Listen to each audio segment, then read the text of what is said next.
వాక్యం సత్యం. వాక్యం శరీరధారి అయి వచ్చేటప్పుడు ఆయన చెప్పారు, నేనే సత్యం.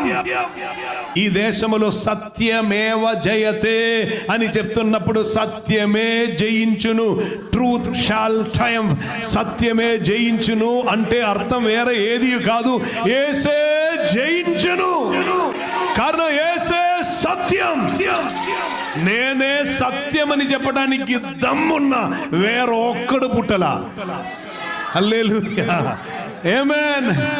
అట్లా ధైర్యం ఉన్న ఒక్కడు కూడా ఈ భూమిలోనికి రాలా.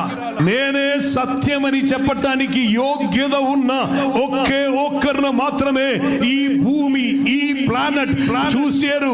ఆయన వేరే ఎవరు కాదు. యేసే సత్యం, సత్యం. యేసే మార్గం, మార్గం. యేసే జీవం, యేసే లోకానికి వెలుగు, వెలుగు, వెలుగు. వేరెవరు లేరు. యేసునాథుడు చెప్పిన ఒక మాట ఉన్నది, నాలో దోషముందని మీలో ఎవరు నిరూపింపగలరు? Who can accuse me or who can find any fault in me?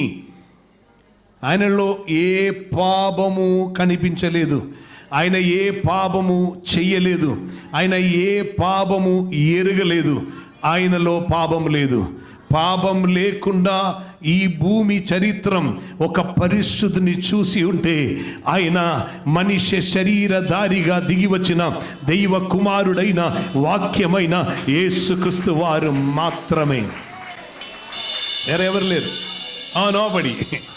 Nobody. హల్లెలూయా. అందుకే ఆయనతో కంపేర్ చేయటానికి ఎవరికి సాధ్యం కాదు. హల్లెలూయా.